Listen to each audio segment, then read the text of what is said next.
Okay, so today I'm going to talk about a student named Jan. He is in my mixed 7th and 8th grade class in pre-algebra, and he's a very interesting student. I actually taught him a little bit last year, and ironically, when I stopped teaching him, I said, thank God I'm not his teacher anymore.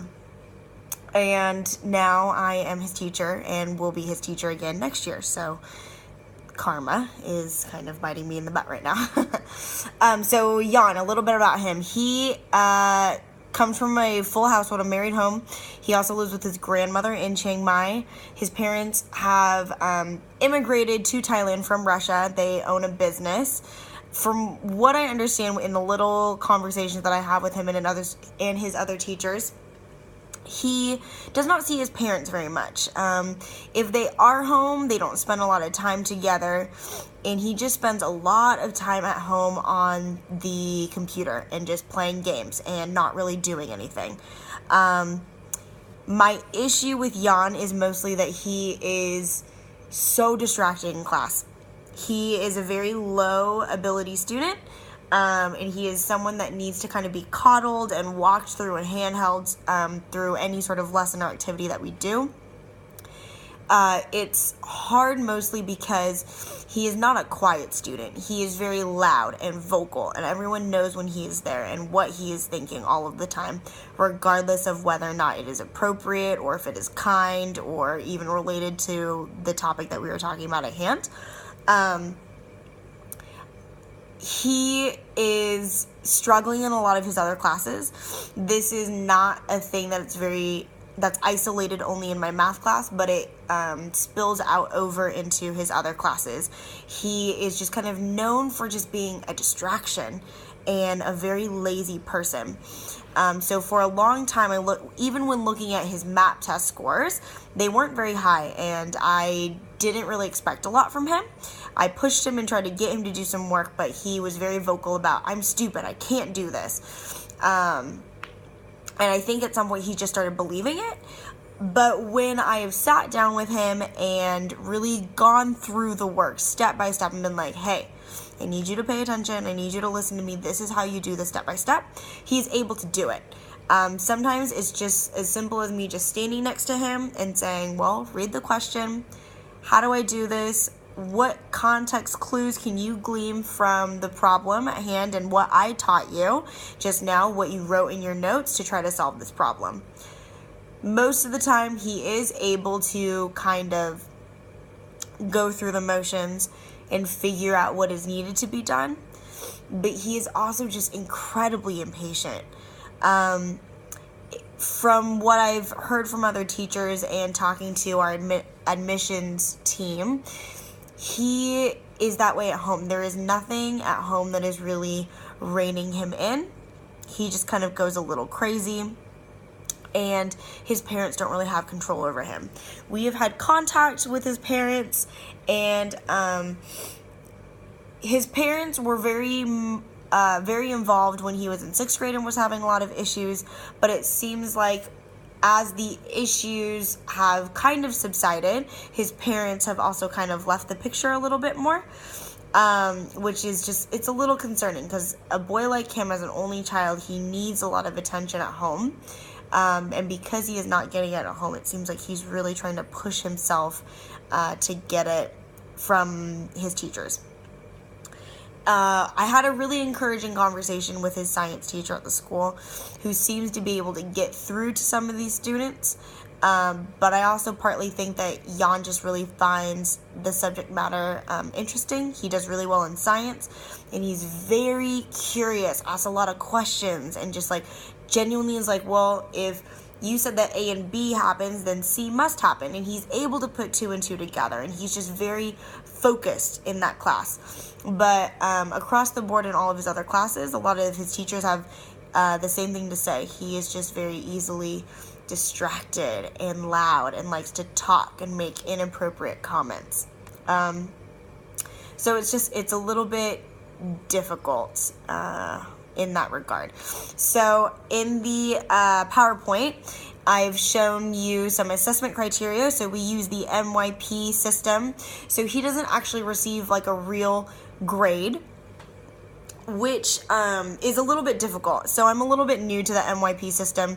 So it's hard for me to motivate students to do well using this grading system when I personally I'm not fully behind it yet. Mostly because the learning curve is very steep and there's a lot that I still need to understand before I can really push my students to get what we are doing in the MYP.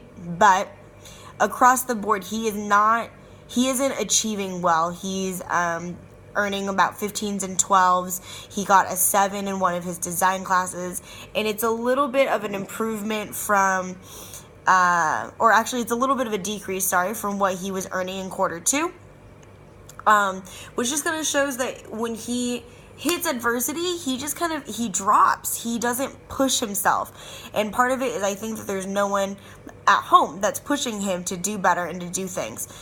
For the longest time, he wouldn't show up to my class with a notebook and insisted that I provide him with a notebook for class. But one of the things that I've told all my students is you need to provide your own materials, because they are capable of providing their own materials, even if it is as simple as walking to our administration building and getting the materials themselves. They are not at an age where I need to handhold them.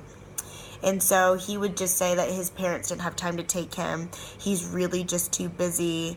But when the going gets tough, it's hard. Sometimes he shows up and sometimes he doesn't. But anyways, so he's been making improvements since he first arrived at the school. But these improvements, they're just not happening quick enough. When he was first here in 6th grade, there was a lot of issues. Parents came in a lot because the school insisted that the parents come, and there seemed to be more intervention there. But since then, he has just kind of become a pest. Not necessarily a really, really large issue that needs to be addressed on a day-to-day basis. There are more pressing students in that class or just around campus in general, but he is a constant source of annoyance to the students. Sometimes he'll get distracted and he'll pull on people's hair, he'll poke people. I've tried putting him in the front of the classroom, I've tried putting him in the back, and it's difficult. So what I've ended up kind of resorting to is just very firm sort of rules, I guess, for him. Just saying, I know that you need to do things your own way, but also you are in my classroom and I need you to abide by the rules that everybody else is abiding by. He's been kicked out of my class a few times for just being straight up rude and disrespectful. Sometimes I just have to look at him and say, Jan, you need to stop talking, because it seems like he needs that firm hand.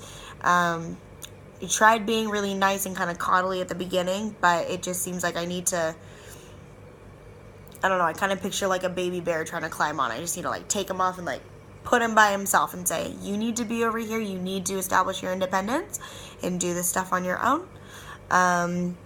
So yeah, those are the sorts of things that I've tried. In terms of like interventions for content, I've tried to give him different different materials than everybody else, something that's a little bit easier. I tried walking through steps with him.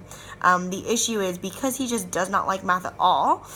Sometimes he'll just be sitting there and he'll be playing with a calculator that he needs to solve a problem, and he's not paying attention. So I think for him, part of what I need to do is find what sorts of things interest him that also don't distract him in class, and I think that's kind of the thing. And I have 14 boys and 3 girls, all around the same age, all kind of doing the same thing. So he's the type of person where if one person starts talking about something, he's going to go and chime in, regardless of whether or not that's appropriate or if they want him to. And then if someone else starts talking, he's going to turn his head and he'll start talking over there. And he will do anything to not do work. So any intervention would be really helpful. I think that he's very capable. He isn't dumb.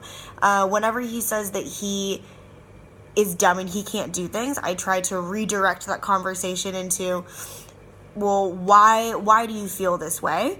What evidence do you have that you are stupid? And he'll usually say like, well, I can't do this. And I'm like, well, are you trying? Like, what are you doing that's getting you to this dead end? What steps are you taking in terms of like, well, did you follow the step that I first gave you? Like, what is the problem asking? Is it addition, subtraction, division, multiplication, whatever?